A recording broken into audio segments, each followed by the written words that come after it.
Boa noite, compadre e comadre. Se achegue para prosear, que a noite tá boa para contar uns causos de arrepiar até a alma. Já se ajeita aí, se inscreve no canal, ativa a sineta e dá um joinha, que lá vem coisa do outro mundo. Naquelas quebradas, onde o corvo voa baixo e o arrepio vem ligeiro, existe um sítio abandonado chamado Areia Funda. Ninguém mais planta ali faz tempo. A terra esturricou, o poço secou e os arames da cerca viraram ninho de maribondo. Diziam que... E foi maldição. Outros diziam que foi promessa quebrada. Mas todo mundo concordava numa coisa. Era por causa do espantalho. Eu e Chico fomos parar lá por insistência dele, como sempre. Tinha ouvido falar que o terreno ia a leilão por mixaria e queria dar uma olhada de perto. Ideia dele de que ia achar algum tesouro enterrado, sei lá de onde tirava essas doideiras. Véi Jupira, você já viu espantalho botar medo? Só boneco de palha, pô. Boneco que ninguém ousa tirar do lugar há 25 anos, Chico.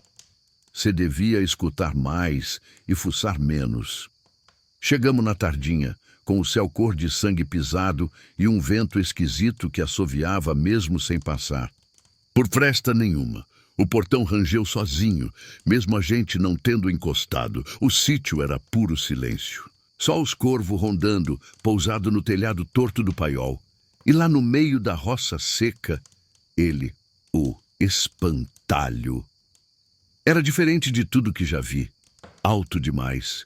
Tinha uns 3 metros, cravado num poste que parecia parte do próprio corpo.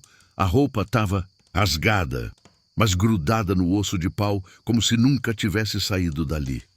O chapéu era fundo, cobrindo metade do rosto de pano, que mesmo sem olho, parecia olhar. Chico se aproximou com aquele sorrisinho de quem não aprende. Olha isso, tá até com uma das mãos quebrada. Deve ter caído com o vento. Era verdade. O braço esquerdo estava pendurado só por um fiapo de tecido. Parecia ter sido arrancado com força. Não mexe, Chico. Só vou dar uma olhadinha. Ele nem terminou a frase. Quando chegou perto do espantalho, o vento parou. Os corvos voaram de uma vez só, como se fugissem de incêndio. Chico parou, travado, com a mão quase tocando o pano. E então o espantalho mexeu a cabeça. Não muito, só um pouquinho. O suficiente para fazer meu espinhaço gelar. Anda, Chico, volta agora. Eu juro que ele me olhou, Jupira. Ele sabe que eu quebrei o braço dele. Você não quebrou nada. Homem, aquilo já estava assim. Mas ele acha que fui eu. Nesse instante, ouvimos um estalo seco vindo do paiol. Depois outro, e mais outro. Como se madeira velha estivesse se partindo. Mas não era madeira. Era passo pesado, arrastado, como tronco batendo no chão. O espantalho já não estava mais no poste. Corri para perto de Chico e puxei ele pelo colarinho. Ele não pode ter saído dali, Jupira. Ele estava preso, gemia. Ele tropeçando atrás de mim. Pois é, e agora tá solto o homem. Corre! O campo ao redor parecia ter ficado ainda mais seco, como se o espantalho tivesse sugado o resto de vida da terra enquanto caminhava. O céu fechou de vez. Nem lua, nem estrela. Só um breu feito de poeira suspensa. A gente se escondeu atrás do paiol velho, tentando ouvir o que não queria ouvir. E lá vinha o barulho de novo. Arrastado, compassado, como madeira riscando pedra. Um cheiro, palha molhada misturada com terra de cemitério. Chico tremia e apertava a lamparina contra o peito. Ele tá me seguindo, Jupira, porque ele sabe que fui eu. Eu mexi, eu encostei. Ele nem tem olho, Chico, mas ele viu. Dei uma espiada por uma fresta da parede carcomida e vi. O espantalho andava. Andava mesmo. Não arrastava os pés como pensei. Os pés eram galhos retorcidos que furavam o chão. Os braços um só inteiro, o outro solto e balançando como chicote. E o rosto.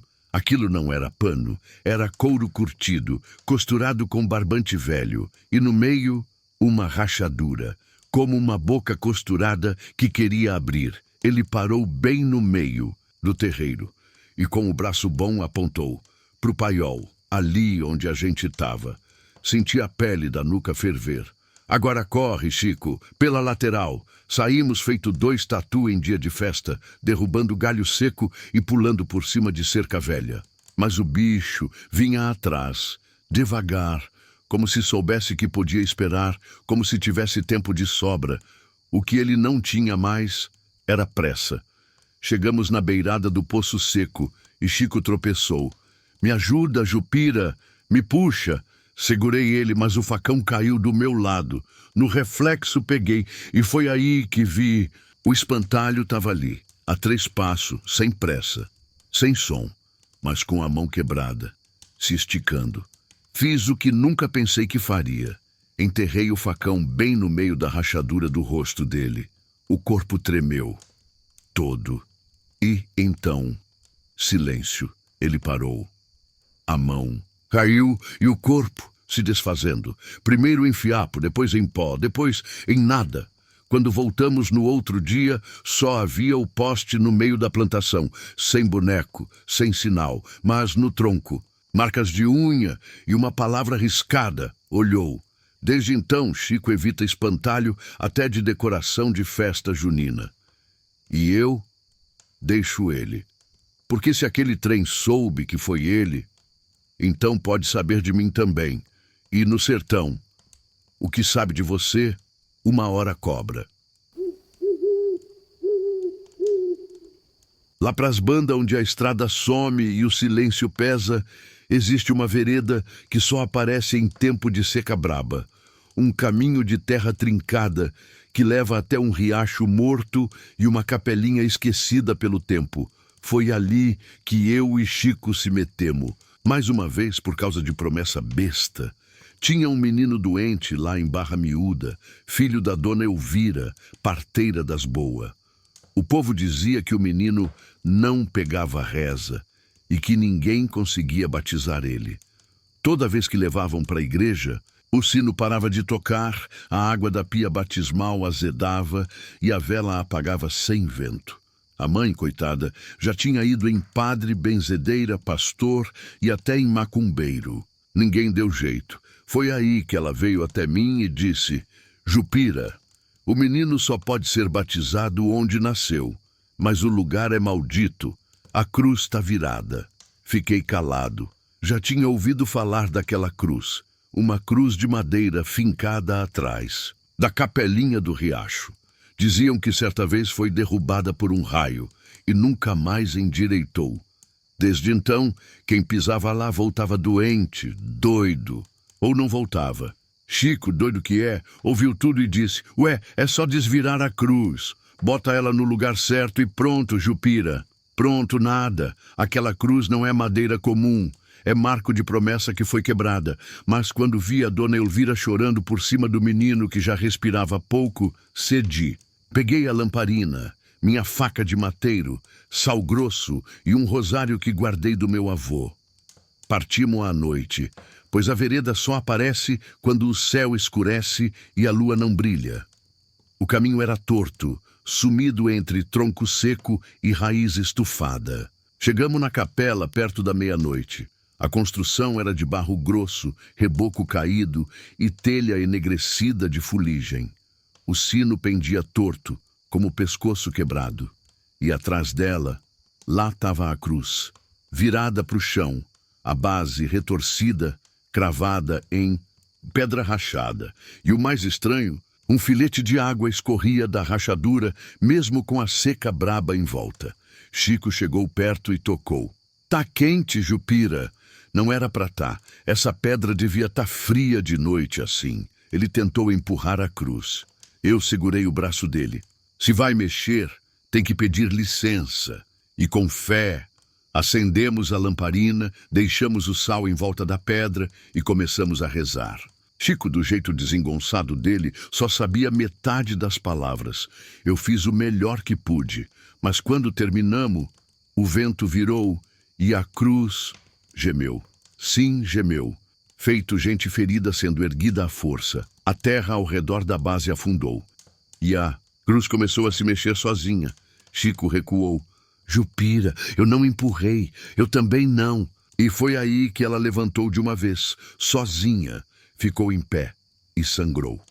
Do meio da madeira rachada, escorreu um líquido escuro, grosso, que caiu direto no chão, e o chão ferveu. Foi quando ouvimos a voz, baixa, grave, saindo da própria cruz. Ninguém batiza o que nasceu da promessa quebrada. Eu congelei. Chico tremia tanto que a lamparina quase caiu da mão. A chama balançava, mas não apagava. A luz tremida dançava nas paredes da capela, revelando coisa que não devia. Sombra de gente que não estava lá. Vulto pendurado onde não tinha corda. E no altar, um livro aberto com páginas virando sozinho. A cruz, agora em pé, começou a girar devagar, rangendo madeira contra pedra. Ela vai virar de novo, Jupira. Não deixa, homem! Segura comigo! Corri para tentar travar a base da cruz com a lâmina do facão, enfiando entre a fenda da pedra. Chico botou a mão por cima, mesmo tremendo. A cruz parou, mas a voz voltou, agora atrás da gente. O batismo sela ou condena. Viramos devagar, na porta da capela. Um homem, alto, magro, pele sem cor, vestindo terno preto de missa velha. Os olhos não brilhavam, eram fundo, escuro, como dois buracos. Na mão, ele segurava uma tigela de barro. Dentro, água, mas a água borbulhava, feito fervura que não fazia vapor. Esse menino que vocês querem salvar não nasceu vivo, Chico balbuciou. Como assim? Ele respira, respira, porque carrega o último fôlego da mãe. Na hora lembramos da história. Dona Elvira tinha perdido os sentidos no parto. Quase morreu. Foi o menino nascer. E ela voltou. O homem deu um passo. Se for batizado, devolve o que tomou. A mãe morre. Mas ele vive. Outro passo. Se não for, ele murcha. Mas ela respira até o fim dos dias. Chico olhou para mim, suando frio. Jupira, a gente faz o quê? A gente não faz nada. Quem decide é ela.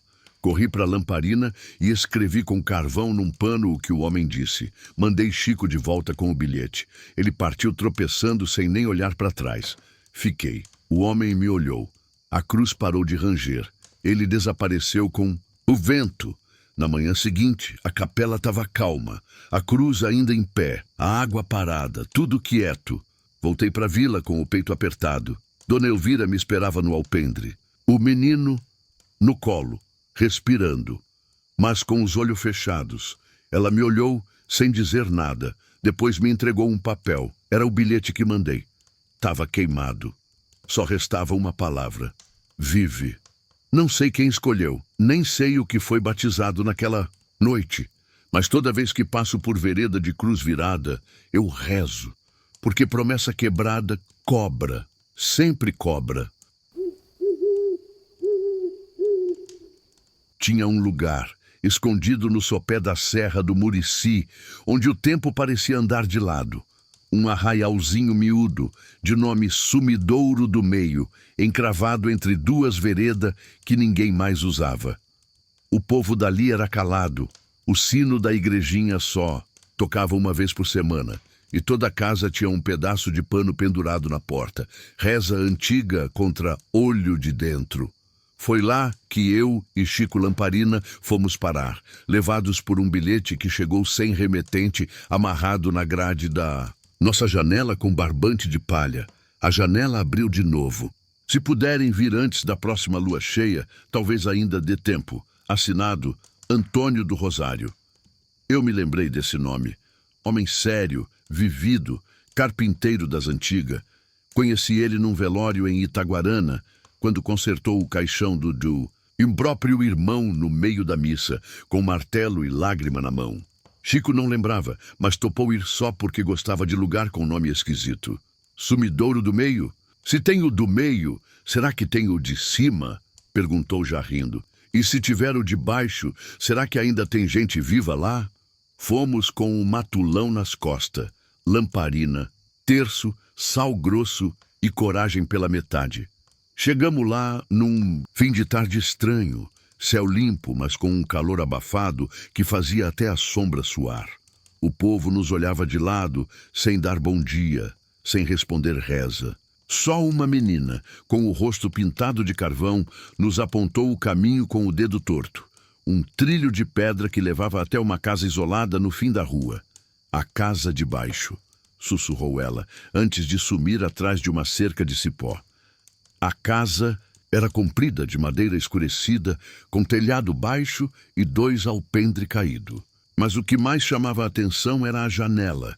Tinha só uma, alta e estreita, com veneziana fechada por dentro e prego na moldura por fora. E mesmo assim, balançava. Não com o vento. Não tinha vento. Era como se ela respirasse. O velho Antônio apareceu do lado da porta. Mais magro do que eu lembrava, barba por fazer e os olhos fundo de quem não dorme direito faz tempo. Pensei que não vinham, mas a casa esperou. O que é essa janela, seu Antônio? Perguntei sem rodeio. Ele olhou devagar, como quem confere se tem alguém ouvindo. A janela não é dela. Foi trazida de longe, da casa dos meu avô, lá nos fundão da Bahia. Quando ele morreu, a janela ficou, mas os pesadelos dele vieram junto. Tentei queimar, tentei enterrar, mas só sossega se tiver casa em volta. Chico engoliu seco. Cê quer dizer que a janela precisa de casa. Ela mora na parede. Ela escuta. Ela escolhe. E agora, ela chamou. Entramos. A casa era toda escura, mas o chão não tinha pó. Os móveis estavam cobertos, menos uma cadeira de balanço virada para a janela. No canto da sala, um lampião apagado tremia, sozinho, e no ar, o cheiro de vela velha misturado com alecrim queimado. Ela se mexe toda noite, 1 hora depois da Ave Maria, explicou o velho. E o que acontece se a gente abrir? Perguntou. Chico, não é a gente que abre, é ela. Ficamos para ver, o sol sumiu atrás do morro e o silêncio se adensou. Nem grilo, nem coruja, só o ranger leve da veneziana. Antônio riscou um fósforo e acendeu a vela. Sentamos de frente para a janela. O ponteiro do relógio na parede andava mais lento do que devia. Quando deu 7h20, a primeira fresta se abriu sozinha. Um sopro quente atravessou a sala, mesmo com a janela só entreaberta. A vela quase apagou e no vidro apareceu uma sombra. Não era reflexo nosso, era uma criança, ou parecia. Rosto borrado, cabelo colado na testa, mãozinha espalmada no vidro. Mas do lado de fora, do segundo andar de uma casa sem escada. Ela sempre vem primeiro, murmurou o velho. Depois vêm os outros. Chico levantou num pulo, derrubando a cadeira. Que outros, homem? Os que ela carrega. Os que ficaram presos na casa antiga. Os que olham para fora, mas não voltam. A veneziana abriu mais. Agora dava para ver 2, um rosto grudado no vidro e outro dentro da casa, atrás da gente. Virei devagar, com o espinhaço já gelado antes mesmo de ver. Ali, parado no canto da sala, onde antes só tinha sombra, estava um menino magro, com roupa antiga de dormir, a boca entreaberta e os olhos... Os olhos não tinham branco. Era tudo um breu liso, sem fim. A mãozinha pendia para o lado, como se não tivesse força de carne, só de presença. Chico estava travado, com a lamparina apontada para o chão, sem coragem de olhar. Eu puxei ele pelo ombro devagar, tentando afastar a gente da parede. Mas quando dei 2 passos, a janela bateu sozinha. Pac! O som ressoou na casa toda. E do vidro, sumiu tudo. Nada mais de rosto, só nossa cara pálida refletida. Mas o menino do canto continuava ali, agora com a cabeça meio tombada, como quem ouve longe. Ele só quer entrar, disse o velho Antônio, com a voz baixa, mas firme. Quer ser lembrado, quer sair da janela e viver em alguém. Eu entendi na hora. Aquilo não era espírito que pedia reza. Era coisa presa, pedindo corpo. E a casa Era só a ponte. Ele já conseguiu antes? Perguntei. O velho apontou para o braço. Um corte fundo, já cicatrizado, mas torto, como se tivesse sido feito com ferro quente. Quando tentei enterrar a janela, ele entrou em mim. Por 3 dias, eu não fui eu. Minha mulher trancou eu no galinheiro e ficou de vela. No 4º dia, ele saiu, mas não antes de prometer que voltava. Por que não queimou? Essa janela, homem? Ué, porque ela sonha. Enquanto ela sonha, ela mostra. E se alguém vira o rosto no momento certo, ele entra. Chico soluçou. Eu olhei direto para a janela, Jupira. Eu também, mas a gente não sonhou ainda. Mas hoje à noite... Vamos dormir. Eu pensei rápido. Tem que tapar ela, cegar a vista, impedir que ela veja a gente. Pegamos pano grosso, cravamos com prego, enfiamos por dentro da moldura. A janela rangia, como se protestasse. A casa tremeu 2 vezes. E a vela se apagou. Ficamos no escuro, mas não fomos embora. Ficamos acordados, vigiando. De hora em hora, o velho recitava uma reza embolada com palavras tortas que só ele sabia. Quando o sol enfim clareou, o pano ainda estava lá, mas por dentro dele, marcas de unha, como se alguém tivesse tentado rasgar. Fomos embora antes do meio-dia, sem dizer palavra. O velho ficou, disse que cuidaria, que a janela só queria ser lembrada e que o esquecimento era o que doía mais. Hoje, toda vez que passo por casa velha e vejo uma janela com pano, eu rezo. Porque tem coisa que não olha para você com olho de carne. Olha com a falta, com a saudade, com a fome de entrar. Num fim de mundo onde a noite chega antes do sol se despedir, tinha um velho engenho apelidado de Dofim, não só porque ficava no limite da última curva do rio Jiquiri, mas porque todo mundo que tentava reabrir aquilo acabava, sumindo, adoecendo ou enlouquecendo devagarinho. Diziam que o tempo ali ficou parado depois da última moagem, quando o caboclo Ambrósio, o dono, se enforcou na torre da roda d'água com a própria corda de puxar o alçapão do bueiro. Foi numa madrugada de São Bartolomeu, e desde então a tal corda nunca foi retirada. Estava lá, enlaçada na viga de cima, balançando com o vento, mesmo em dia sem vento. Acontece que anos depois, um tal empresário veio da capital com ideia de transformar o engenho num museu. Contratou equipe, chamou gente, pintou parede, restaurou peça. E foi aí que alguém resolveu chamar eu e Chico Lamparina para ver se tinha alguma coisa de estranho por lá. Chico, como sempre, já foi empolgado. Museu é bom, Jupira.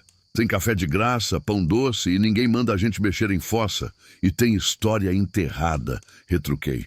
História que fede mais do que qualquer fossa.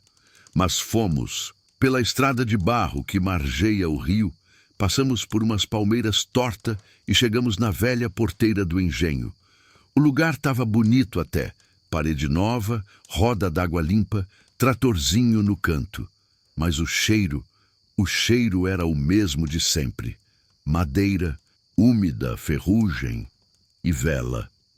Nos recebeu um tal de Doutor Estevão, homem de fala mole e olho sempre escaneando tudo ao redor. O problema tá na torre. Já restauramos tudo, mas ninguém consegue mexer na corda. Toda vez que alguém tenta, desmaia. Sangra pelo nariz ou perde o juízo por um tempo. E por que não corta logo a corda? Ele perguntou Chico. Porque ela volta, respondeu o doutor seco. Já tentamos cortar, serrar, queimar. Em 3 dias, ela reaparece. Eu e Chico subimos a torre por uma escada carcomida. O som dos degraus era igual ao de prego sendo arrancado à força. Lá em cima estava ela, a corda, grossa, amarelada, com laçada firme e ponta gasta. Balançava, mas o ar estava parado. Chico se aproximou. Véi Jupira, ela tá quente. Encostei também. A corda parecia ter pulso. Não era calor do sol, era calor de dentro, de coisa viva. Foi Então que ouvimos o estalo, tusclac, o alçapão do piso de madeira se abriu sozinho. E lá embaixo, o vazio. Não tinha engrenagem, nem rastro da roda antiga. Só um buraco negro, fundo, onde nem luz de lamparina queria entrar. Do fundo do vão, subiu um sussurro. A moagem não terminou. Chico recuou. É ele, Jupira. É o Ambrósio. Ele quer que alguém desça. Ou que alguém tome o lugar. Descemos correndo, com a corda batendo na nossa nuca. Fomos até o doutor Estevão e contamos. Ele riu. Pois então tá funcionando. É isso que queremos. Uma experiência imersiva. As pessoas vêm, sentem o medo, voltam contando. Isso não é teatro, homem. Isso é coisa viva, mas ele não ligou. Disse que ia abrir as portas no dia seguinte, com visita guiada. Na noite daquele mesmo dia, ficamos no alojamento dos funcionários, numa casa de taipa ao lado da moenda antiga. E de lá, ouvimos. Primeiro, os guinchos da madeira da torre. Depois, o som de passos, indo para lá. E, enfim, o ranger da corda. Chico se levantou da rede. Jupira, alguém subiu lá. Eu sei. Será que é o doutor? Eu só balancei a cabeça, porque não era passo de doutor. Era arrasto, e a corda tinha parado de balançar. Acordamos cedo, com o galo calando no meio do canto e o céu escurecendo ao invés de clarear. Um mormaço estranho tomava conta do engenho, como se a madrugada tivesse grudado na pele da manhã. Fomos direto para a torre. E quando chegamos, a corda não estava mais no alto. Estava estendida no chão, formando um círculo perfeito, bem no meio do alçapão. No centro do laço, um chapéu. Do doutor Estevão. Chico olhou para mim e eu nem precisei dizer nada. Subimos devagar. E cada degrau rangia como um aviso. O buraco ainda estava lá, fundo, escuro e parecia maior do que antes. A corda enrolada no chão pulsava, literalmente, feito tripa de bicho batendo sozinha. Ele foi puxado, né, Jupira? Eu desceu por vontade própria. O que dá no mesmo foi quando o barulho começou. Primeiro um chiado como cana sendo triturada. Depois o som de engrenagem. Mas o engenho estava parado. Fazia ano que não moía. Mesmo assim, lá de dentro, do buraco vinha o som da roda girando, moendo alguma coisa ou alguém. Chico deu 2 passos para trás. A corda se ergueu do chão, devagar, flutuando, procurando um novo pescoço. Desci num pulo, gritei para ele. Corre, homem! Essa corda não quer teto, quer carne. Saímos da torre tropeçando. Do lado de fora, o engenho parecia mais velho de novo. Como se tivesse se despido da tinta e voltado à podridão. As tábuas descascavam, os vidros rachavam sozinhos, e a roda d'água girava, sem água, sem força, girava no vazio, e do meio da torre, uma voz, rascante, mas com aquele tom educado. A moagem recomeçou. O tempo voltou a girar. Era o doutor, mas não era. Ficamos de longe, vendo a corda se enrolar sozinha na viga. O laço novo já formado. Naquela mesma noite, eu e Chico fomos embora, sem despedir. Mas na entrada da estrada, perto da porteira, tinha uma tabuleta nova. Museu, do Engenho do Fim, visitas guiadas de hora em hora, e pendurado no canto do letreiro. Um barbante ainda úmido, trançado com cera de vela. Dizem que o museu abriu sim, e que agora atrai turista de tudo quanto é canto. Mas o que ninguém vê é que sempre que a visita termina, falta alguém na contagem. E lá na torre, a corda balança, satisfeita, como se moesse memória no lugar de cana. Naquele tempo em que o mato falava mais alto que a reza, existia um lugar nos confins de Santa Brígida do Norte onde ninguém dormia de rede. E não era por falta de costume, era por medo. Chamavam aquilo de mal dos trançado, uma coisa antiga, que só aparecia quando a rede rangia sozinha, sem vento, sem peso, sem ninguém. Eu e Chico Lamparina fomos parar lá por acidente. Tínhamos aceitado um frete para entregar ferramentas e remédio para um posto de saúde que só funcionava de dia. Como já era tarde e a estrada era ruim demais, acabamos passando a noite num quartinho emprestado nos fundos da antiga escola municipal. Um lugar velho, chão de cimento estalado, parede mofada e só uma rede armada entre duas colunas. Eu achei logo estranho aquilo. Ué, só tem uma rede? Perguntei para o rapaz que nos recebeu, um tal de Railson, magro e de olho arregalado. É, mas ninguém deita nela. Ela tá aí desde que a escola fechou. Quem tenta, acorda diferente. Diferente como? Ele coçou o queixo, hesitou. Uns acorda mudo, outros acorda rindo, mas com o olho chorando. Teve um que acordou e... Bom, não era mais ele. Chico deu um riso torto. Rapaz, isso é lenda. Vocês precisam é de colchão duro e uma boa noite de sono. Aposto que essa rede é mais confortável que minha casa. Fica à vontade então, respondeu Railson, e saiu fechando a porta com um olhar de quem já sabia como ia terminar. Na hora de dormir, me ajeitei num canto com o saco de dormir. E Chico foi direto para a rede. Pulou com gosto como quem desafia o mundo. Ó, Jupira! Macia que só. E ainda balança igual barquinho. Pois vamos ver se ela balança até o fim da noite. Não demorou nem uma hora e a coisa começou. Primeiro, o barulho. Pós-crec, creé, creé. Mas não era o rangido natural de rede com peso. Era um ritmo irregular, como se alguém empurrasse por fora. Um empurra lento, outro mais forte. Depois parava, depois voltava. Chico estava quieto demais. Me levantei. Chico, ele não respondeu. Me aproximei devagar. A rede balançava, mas o corpo dele não acompanhava o movimento. Ele estava parado, imóvel, como boneco de pano. E o pior, os olhos abertos, mas não era o olhar de gente acordada, nem de quem dorme. Era aquele olhar de quem foi embora. Chico! Ô, homem! Toquei no braço dele, gelado. E então, a rede parou, sozinha. Na mesma hora, a cabeça dele virou, rápido demais. A boca se abriu.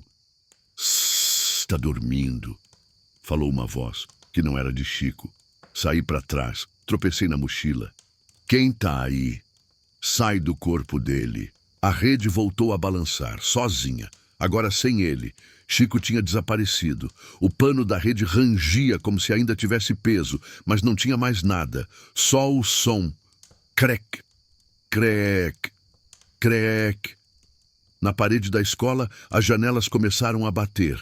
Lá do corredor escuro, passos. Mas não vinha só um, vinha 2, 3, muitos, todos, com som de rede rangendo junto. Me escondi atrás da estante quebrada no canto da sala, o coração batendo mais alto que o silêncio. Os passos se aproximavam, mas não eram pesados. Eram arrastados e tinham aquele ritmo embalado, pareciam gente balançando, como se cada um deles tivesse vindo direto da rede. O rangido agora não vinha só da rede de Chico, vinha do teto, das paredes, como se a própria madeira do prédio tivesse virado rede também. Cada fresta da escola parecia suspirar, gemendo no mesmo compasso maldito. Crec, crê, crec. Na fresta da porta vi passar o primeiro. Não era gente, ou pelo menos não era mais. Era uma figura de corpo mole, pendurado, como se os ossos tivessem desaprendido a segurar. Usava roupa de dormir antiga, calça de linho frouxa, camiseta desbotada, o rosto coberto por um pano. Mas a boca dava para ver, sempre aberta, sempre sorrindo, e todos que passavam tinham o mesmo rosto, como se fossem variações de um mesmo sono. Dorme, dorme, dorme, murmuravam todos, sem mexer os lábios. Até que um deles parou. Parou bem na porta do quartinho. Virou a cabeça, devagar, e me viu, acordado. Os outros pararam também, acordado, um coro baixo, embebido de sono, mas cheio de fome. Acordado, corri, pulei janela sem pensar. O vidro me cortou o braço, mas nem senti. Atravessei o quintal velho da escola e fui em direção à igrejinha do arraial. As campainhas do sino estavam cobertas por pano preto. Mas bati mesmo assim. 1, 2, 3 vezes. O som não veio. Mas alguém veio. Lá de dentro, Railson apareceu, segurando um terço torto e uma cuia com brasa de alecrim. Eu avisei, seu Jupira. O Chico, eles levaram ele. Ainda dá tempo. Ele me puxou para dentro da igreja. Lá dentro, tudo escuro. Só a brasa tremia no chão, desenhando sombra. Nas paredes de barro cru. Railson apontou para um canto onde havia uma rede armada com folha de palmeira. Deita! Que? Para trazer ele de volta? Você vai ter que buscar, mas só entra quem dorme e só sai quem acorda certo. E se eu acordar errado, aí você fica e mais um vai balançar. Deitei. A rede rangeu. O som ficou forte, mais forte, até sumir. Acordei num lugar estranho. Parecia a escola, mas sem teto. O céu era preto. Não noite, preto mesmo. As redes estavam por todo lado. Em árvore, em poste, em sombra de parede. E nelas, gente balançando, corpo mole, olhos fechados. Mas todos sorrindo. Vi Chico numa delas, balançando devagar, olhos fechados. Mas a boca tremia, ainda não sorria. Corri até ele, gritei, sacudi. Acorda, homem, cê não é disso, ele gemeu. Jupira, é tão leve aqui, não dói nada. E é por isso mesmo que tem que sair. Aqui não é sono, é prisão. Rasguei a rede com a faca de bolso. O pano gritou. Isso mesmo, gritou. Os outros acordaram. Todos abriram os olhos e todos tinham os meus, centenas de mim, sorrindo torto, balançando. Corri com Chico nos ombros. A rede onde ele estava se refez sozinha, como tecido costurado por dedo invisível. Uma voz, a mesma de antes, sussurrou atrás da gente. Dorme mais um pouco, véi Jupira, mas eu já estava longe. Com fé no espinhaço e sal grosso no bolso, acordei com Chico do lado, vomitando uma gosma escura. Railson sorria. Conseguiu. Trouxe ele de volta. E os outros dormem. Até alguém olhar torto para a rede certa. Hoje, se vou dormir em rede, amarro ela com corda de fé. E deixo sal nos 4 cantos da casa. Porque sei que se um dia eu balançar no vazio, alguém pode vir buscar. Num sertão tão calado que dava para ouvir o medo respirando, vivia um povoado chamado Pedra Choca.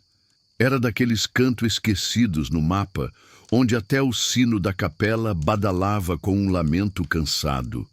A vila tinha só uma rua, uma bodega, uma igrejinha de barro e um cemitério velho com cruz torta que vivia rangendo quando o vento passava. Eu e Chico estávamos por aquelas bandas, porque Chico arranjou um frete de trazer madeira para um tal Seu Amaro, um viúvo que morava isolado numa casa feita de taipa no alto de uma ladeira perto do cruzeiro. A gente ia ganhar uns trocados e umas rapadura e ainda tinha promessa de janta com carne de sol. Diz que o velho Amaro já viu coisa que ninguém devia ver. Cochichou Chico enquanto a carroça subia estalando os eixos. E diz também que fala com os mortos. Respondi, só para ver ele engasgar com o cuspe. Vixe, Jupira, não brinca não. Não tô brincando, compadre. Só tô repetindo o que me contaram lá na venda. Chegamos perto do entardecer. O céu estava pintado de vermelho queimado, com umas nuvens esgarçadas que pareciam correr do sol. A casa do velho Amaro era do tipo que fazia a gente pensar 2 vezes antes de bater palma. Parecia feita de poeira e silêncio. Mas batemos mesmo assim. Quem abriu foi o próprio, um cabra magro, alto, pele encardida de tempo, cabelo branco grudado na cabeça. O olhar não mirava a gente, mirava além. Entrem, a janta tá no fogo. A gente entrou e logo deu para sentir um cheiro estranho. Não era comida, era vela, incenso, coisa de reza antiga. A mesa tinha 3 pratos, um deles com uma vela acesa no meio. O terceiro é pro meu filho, disse ele sem esperar pergunta. Chico me olhou. Eu só balancei a cabeça, querendo dizer, fica calado. Comemos em silêncio. A carne estava boa, mas o clima pesava mais que a barriga cheia. Depois da janta, Amaro nos levou até o quartinho de madeira onde a gente ia dormir. Disse que era só até meia-noite, que depois a gente precisava partir. Não explicou o porquê. Às 2 badaladas vocês saem, sem olhar para trás, sem responder se alguém chamar. Nem eu. E saiu fechando a porta. Chico já ficou nervoso. Jupira, esse velho tem parte com o capeta, é certo. Fica quieto, homem. Vamos dormir e sair quando der a hora. Mas o sono não vinha. E quando deu 11h30, os cachorros lá fora começaram a ganir. Depois veio um cheiro de vela queimada forte demais. E então, o sino, 1, 2. Na terceira badalada, ouvimos um sussurro do lado de fora. Depois, passos, marchando lento, arrastado, como se um monte de pé cansado estivesse pisando na terra seca. Na sexta badalada, Chico começou a chorar baixo. Tô vendo luz, luz de lamparina, Jupira. Eu fui até a fresta da janela e vi uma procissão. Gente pálida, com roupa de missa, antiga, rosto coberto com véu escuro, todos andando em silêncio, segurando vela apagada, indo na direção do cruzeiro. Mas o que mais me gelou foi quem vinha na frente, um menino, de mãos dadas com o velho Amaro, que marchava junto, olhos fechados. O sino bateu 12 vezes. Levantei de um pulo. Bora, Chico, agora! Ele veio tropeçando, ainda tentando entender o que tinha visto. Abrimos a porta devagar e descemos o morro na escuridão. Mas lá no fundo, uma voz fina chamou. Chico, espera! Chico congelou. É a voz da minha mãe, Jupira. Eu segurei ele pelo braço com força. Não é, compadre. Corre. Corremos que nem alma penada fugindo de promessa. O mato batia no rosto, galho puxava roupa e o chão parecia querer nos derrubar a cada passo. Mas o que me assustava mais era o silêncio. Aquele silêncio esquisito, onde até o barulho da gente correndo parecia abafado, como se o mundo estivesse segurando o fôlego. Chico tropeçou numa raiz e caiu de joelho. Antes que eu pudesse puxar ele de volta, a voz veio de novo, mais perto, mais doce. Chico, meu filho, você vai me deixar sozinha? A lamparina que Chico carregava se acendeu sozinha, com uma chama baixa, azulada, e refletiu ali, entre as árvores, o vulto de uma mulher de vestido branco, rosto coberto por um véu encharcado, como se tivesse saído debaixo d'água. Ela não andava, flutuava. Chico tremia feito vara verde. É ela, Jupira. É minha mãe. Ela morreu afogada. Eu nem pensei. Passei logo a mão no facão e desenhei um círculo no chão ao redor dele com sal que a dona Persilina tinha me dado numa viagem anterior. O vulto parou, bem na beirada do risco. A mulher virou a cabeça devagar, como se não gostasse de ser impedida, e então derreteu. Sumiu no ar como fumaça puxada pelo vento. Peguei Chico de novo e empurrei ele para frente. A vila estava perto, a cruz da capela já dava para ver. E quando pisamos no cascalho do terreiro, o mundo pareceu voltar ao normal. Os grilos cantaram, o galo ensaiou um cocoricó perdido e até o ar ficou mais leve. Ficamos sentados ali na escada da igreja até o sol nascer. Chico ainda parecia fora de si, mas respirava. Mais tarde, voltamos até a casa do velho Amaro, com um grupo de morador. Mas a casa não estava mais lá, só uns pedaços de taipa no chão e um altarzinho coberto de mato. No lugar da porta tinha uma cruz de madeira com um pano preto amarrado no topo. E na beirada do terreno, marcas de pé. Muita marca, como se toda uma procissão tivesse passado ali, indo embora. Na venda, seu Justino contou que o velho Amaro tinha morrido fazia 20 anos e que desde então, na mesma data, o povo evitava passar por perto da ladeira do cruzeiro. Chico nunca mais falou da mãe. e nem da lamparina que acendeu sozinha naquela noite. Mas desde aquele dia, ele carrega um rosário no bolso. E toda vez que o sino da capela toca meia-noite, ele segura firme. Eu também, porque tem procissão que não se escuta com os ouvidos, mas com o espinhaço, e tem alma que só encontra descanso quando a gente aprende a não olhar para trás. Foi num dia em que o céu clareou, mas o medo não passou, que eu e Chico topemos com uma lembrança viva do tempo que devia ter ficado morto. Aconteceu lá nos arrabalde de pedra virada, onde o mato engole casa antiga e as trilhas somem de uma noite para outra. Fomos chamados por um tal Coronel Saturnino, nome que até então eu pensava que era só lenda. Diziam que o velho era dono de metade das terras dali e de todos os segredos enterrados junto. O recado chegou seco, por carta, escrita à mão, com tinta que parecia carvão molhado. Preciso de 2 homens discretos para serviço urgente. Recompensa em ouro. Assinado S. Chico, que não pode ouvir falar em ouro sem revirar o zóio, já se empolgou. Véi Jupira, dessa vez é nossa chance de ficar rico ou de desaparecer sem deixar notícia. Respondi, com aquela cautela que só o Zano traz. Mas como diz o ditado, burro velho não recua sem ver o precipício. E eu fui. A casa do coronel era coisa de outro mundo. Um casarão de madeira com telhado embolorado, janelas que pareciam olho fechado e um relógio de torre bem no meio do telhado, parado com os ponteiros cravados às 3h17. Fomos, recebidos por um capataz calado que só apontou com o queixo para a porta principal. Lá dentro, o tempo parecia mais pesado que o ar. As paredes rangiam, o chão gemia e o cheiro era de mofo antigo, mas com um fundinho de vela gasta. O coronel apareceu do nada, do alto da escada. Magro, elegante demais para um homem tão velho, cabelo penteado com brilho de graxa, bengala na mão e um sorriso que não tocava os olhos. Vieram rápido. Isso é bom. Ficamos de pé, sem saber se respondia ou não. Ele desceu com passos lentos, mas firmes. Preciso que entrem na torre e consertem meu relógio. Ele precisa bater de novo, uma última vez. E o senhor não tem ninguém para isso? Perguntei. Preciso de quem não saiba demais, mas que saiba obedecer. Não gostei do tom. Mas Chico já tinha aceitado com a cabeça. Fomos levados até uma porta escondida atrás de um armário. Subimos por uma escada caracol apertada, de madeira apodrecida. Lá em cima, o relógio. Enorme, com engrenagem enferrujada e vidro rachado.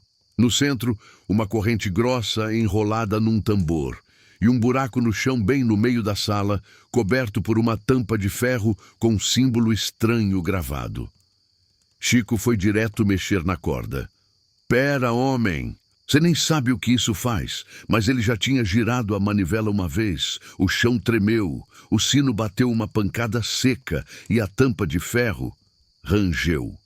A sala esfriou na hora. O relógio que estava parado mexeu o ponteiro. 13h18, lá embaixo, ouvimos um grito, mas não era de gente viva. Descemos cambaleando, mas já era tarde. O casarão não era mais o mesmo. Cortina balançava sem vento. As velas acendia sozinha. E nos retratos da parede, os retratos estavam diferentes. Gente que antes sorria, agora olhava com os olhos em branco. O capataz jazia caído no chão da entrada. Pele cinza, boca aberta e um relógio de bolso na mão parado. Às 3h18, Chico murmurava. O que a gente fez, Jupira? O que a gente fez? E foi então que ouvimos o som, vindo lá de cima. Tac, tac, tac. Alguém, ou algo, descendo a escada da torre. O som era lento, compassado, mas cada passo parecia pesar dentro do peito da gente. Tac, tac, tac. E junto dele vinha um barulho metálico, como corrente arrastando no assoalho. Chico estava colado na parede, pálido, feito vela de 7º dia. Jupira, você viu aquele retrato do coronel? Ele estava sorrindo antes, agora tá com a boca fechada e os olhos brancos. Eu vi, olhei para o alto da escada e vi também não era o coronel, ou não mais, era uma figura alta, esquelética, com roupa antiga de fazendeiro, mas os botões do paletó estavam tudo enferrujado. O rosto parecia uma mistura do coronel com caveira de gado. Tinha um brilho doentio onde devia ser o olho, e no pescoço, pendurado, um relógio de bolso gigante, girando sem parar. O tempo não para, disse a voz seca da criatura, mesmo sem abrir a boca. Corri com Chico pela lateral do salão, passando por móvel coberto de pano e retrato que agora tremia. A criatura não corria, mas surgia perto, como se o tempo dobrasse para ela. Fomos parar num cômodo trancado com correntes. Usei o facão para cortar uma delas, mas não abria. Chico, desesperado, começou a bater com a lamparina no trinco. Foi aí que vimos, no chão riscado em carvão, uma roda com números, como se fosse o mostrador de um relógio. No meio, uma caveira e um aviso. Feche a hora, ou ela te fecha. Entendi. O relógio da torre. Era ele que mantinha a coisa. Acordada. Chico, precisamos subir de novo. Parar aquele ponteiro. Subir para perto daquele trem. Você tá doido? Ou isso, ou vira mais um retrato na parede. Voltamos correndo, passando pelo capataz, que agora tinha sumido, e pelas velas acesas com chamas azuis. Subimos a escada de novo, que gemia como se tivesse alma. Lá em cima, o relógio girava sozinho. Os ponteiros já marcava 3h20, e 2, Chico caiu de joelho. Se der meia-noite, você acha que... Não vai dar, segura a manivela. Segurei a outra ponta e começamos a girar contra o giro do tempo. O chão tremeu, a tampa de ferro rangeu. O ar ficou denso e lá embaixo um grito, agora humano, ecoou. Era o coronel, vivo, gritando. Parem! Não fechem o tempo. Eu preciso terminar meu pacto. Girei com mais força. A corrente apertou. A tampa selou. O relógio deu um estalo. E parou. 3h17. De novo. A casa silenciou. Descemos devagar. E tudo estava como antes. O capataz vivo, o coronel sumido. A carta que ele tinha mandado não existia mais. Nem os retratos, nem a torre. Só uma clareira onde antes era o casarão. E no chão, o relógio de bolso, partido no meio. Chico ainda olha para o relógio de pulso todo dia, com medo dele travar. E eu evito passar por pedra. Virada. Porque tem hora que é melhor deixar passar, mas tem hora que prende a gente para sempre. E você, fala para mim, tá assistindo da beira do rio, da roça, do sertão, ou lá do meio da cidade grande? Conta aí nos comentários de que cafundó do Brasil ou do mundo você tá acompanhando os causos do véi Jupira e do Chico Lamparina. Vamos ver de onde estão brotando esses ouvidos curiosos.